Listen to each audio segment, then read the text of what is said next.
High বন্ধুরা, সবাই কেমন আছো? আশা করি আমার বন্ধুরা সবাই ভালো আছে।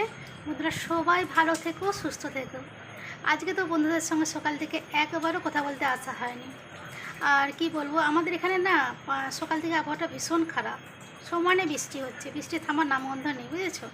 তো এই কাজ ওই কাজ করতে করতে অনেকটাই দেরি হয়ে গেছে। তো ভাবলাম দেরি যখন হয়েই গেছে, সমস্ত কাজ টাজ করে রান্নাবান্নাগুলো করে নিই, তারপরে বন্ধুদের সঙ্গে ধীরে সুস্থে কথা বলবো।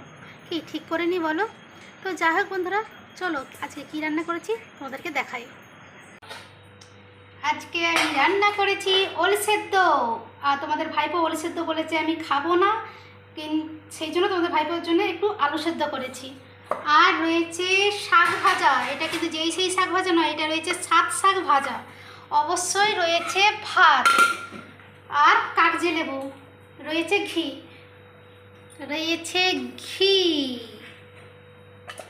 তো এইখানে একটা কথা, বৌদি আজকে এই রান্না কেন? তো বন্ধুরা, আজকে ভাদ্র মাসের প্রথম রবিবার। আমাদের মধ্যে একটা নিয়ম রয়েছে, ভাদ্র মাসের প্রথম রবিবার ওল সেদ্ধ আর সাত শাক ভাজা ঘি কাগজি খেতে হয়, বুঝেছো?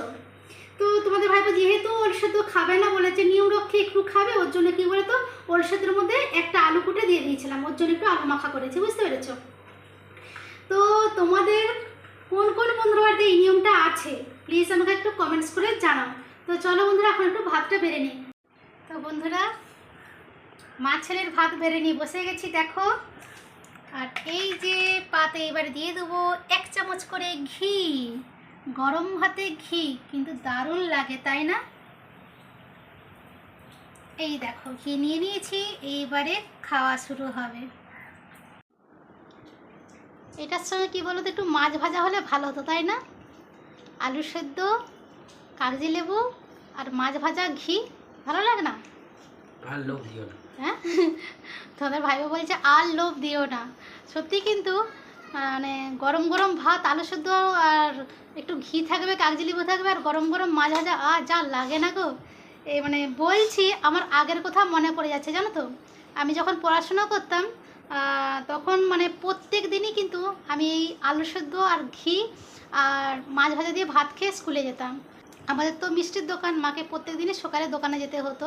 বাবা আগে চলে যেত, তারপরে মাকে যেতে হতো।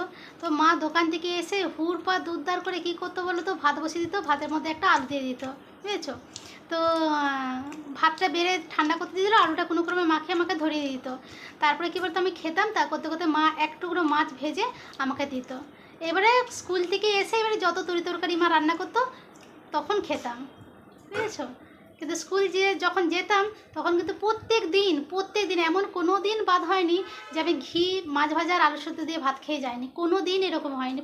তো যাই হোক বন্ধুরা, আর বকবক করবো না, খেয়ে নিই, বুঝেছো? তো চলো, আমার ভিডিওটা তোমাদের যদি ভালো লেগে থাকে লাইক কমেন্ট শেয়ার করো। আর বন্ধুরা, এভাবেই এই বৌদির পাশে থেকো, সাথে থেকো। তো আজকে মতো রাখি, টাটা।